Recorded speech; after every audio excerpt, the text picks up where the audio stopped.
Welcome back to Jerry's Kitchen. Don't forget, subscribe, hit the bell, and welcome to the next fourth video of Jerry's Kitchen. Today we're going to do pasta pomodoro, filetto pomodoro, and I want to tell you about garlic. Garlic is a great ingredient for Italian cooking. I want you to come a little closer. All depending how you chop, slice, crush, gives you a different flavor, gives you a different plate, whatever plate you're going to do in Sicilian style. On this type of filetto pomodoro, instead of having it chopped or sliced, I'm going to crush. So I'm going to cut 3 cloves, 4, and about a quarter of an onion. 1 big can of filetto pomodoro, a couple bay leaves, some basil, and we're going to cut the onion. We're going to chop the onion.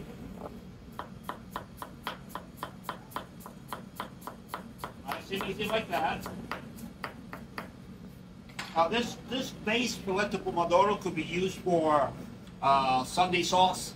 You could throw in meatballs, you could throw in sausage, veal, pork, whatever turns you on. You can even do the same type of sauce for macitana, which is pancetta.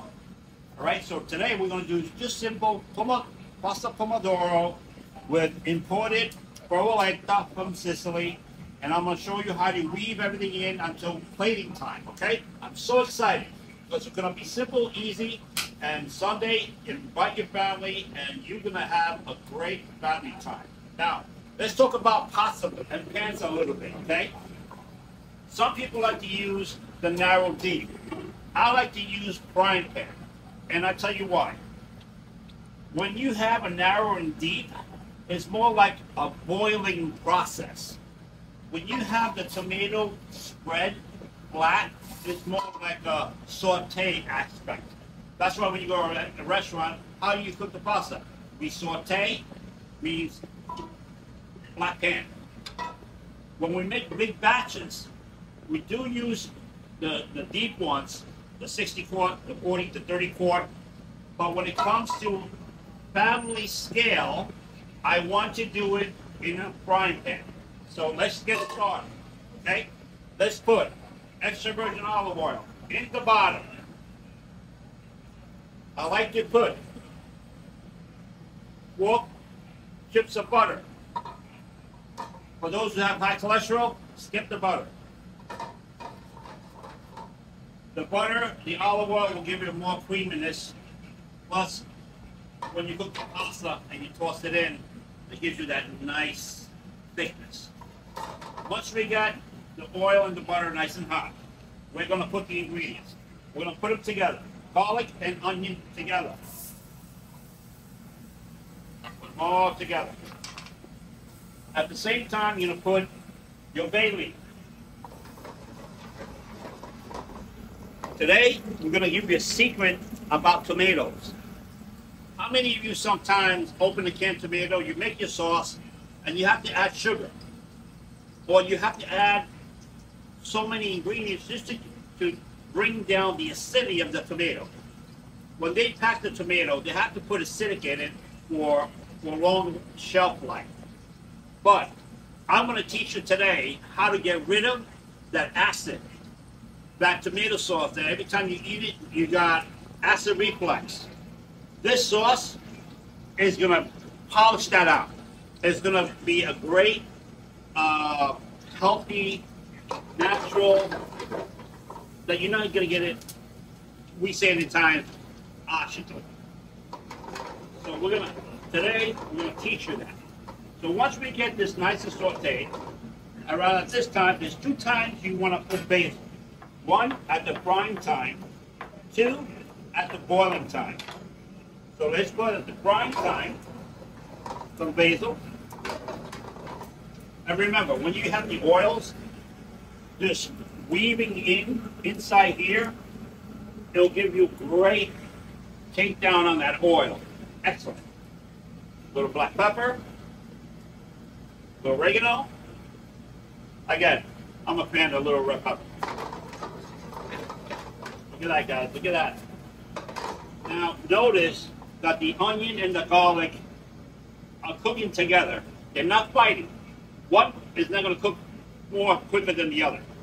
They're communicating with each other, giving each other some flavor together.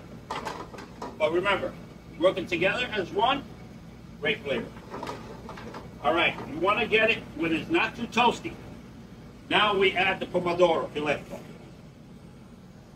Let's put the Filetto in.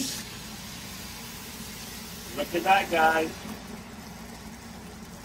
Filetto Pomodoro, and again, you can shop around for any kind of tomatoes. I like to go to Italian tomato shop. Those imported tomatoes are great. Again, it's this recipe will help you kill down the acid of that tomato. And I'm going to tell you the secret of it. So keep staying tuned, okay? Keep staying tuned. Once we get this all simmered down, stir, stir. All right, this is the time when we add the salt. Add some salt. I've been cooking for so long, guys, I don't even have to measure. But I understand for those of you who really want to go in ounces and grams, I must have put like maybe 2 grams of salt right now. And as I'm going in, because remember, the salt always stays in the pot. When you start cooking and reducing, the salt content is going to go up. So that's why constantly tasting to get it where the tomato's nice and cooked and it's not running. Okay. At this time, all the ingredients are in. The flame is on hot. Let's chop more fresh basil.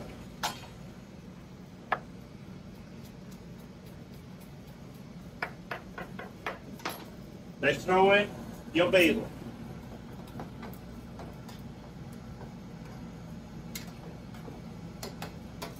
Let's give this time to cook, and I'll be back in just a moment.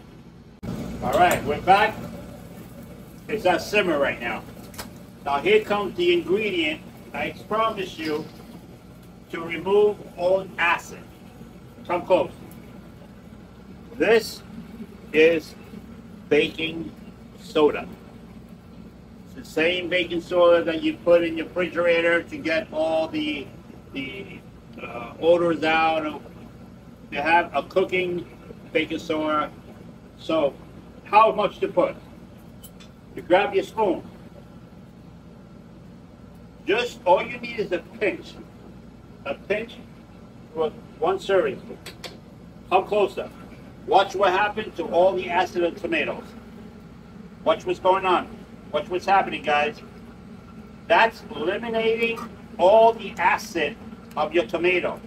It's an old recipe way to get rid of the acid out of the tomato. Because again, if you're using fresh tomatoes out of a farm, you don't have to do that. But because they're putting it in cans, they have to put acid for it to hold in that can.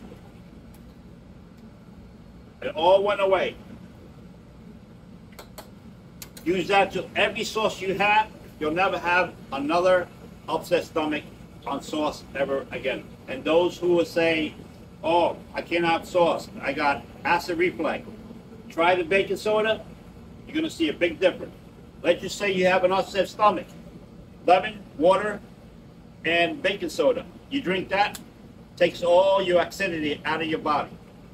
It's a great secret that chefs sometimes don't want to speak out. But this chef, I'm honest, I tell you exactly, and it's healthy. Guys, there's your Pomodoro. Now, we're going to plate with 8 fettuccine. And then we're going to put some provolone cheese on it, and ready to be served. Thank you again. We'll see you in the next video to plate the fettuccine with Pomodoro. Be back. So, how we finish it? So some nice fettuccine.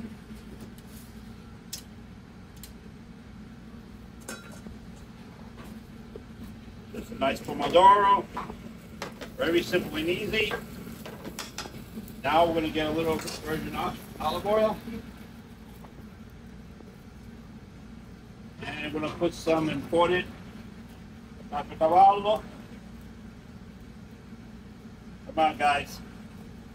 We're going to eat good today. Some nice caciocavallo.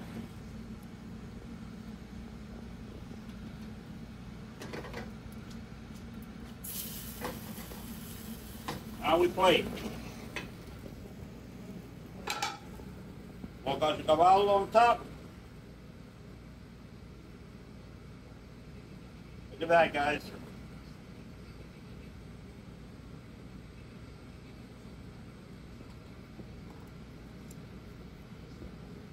Garnish on top.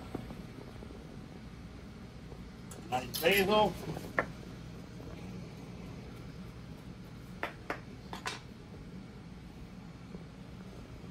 Pasta a pomodoro di Agrigento. Buonissimo, squisito. Ciao.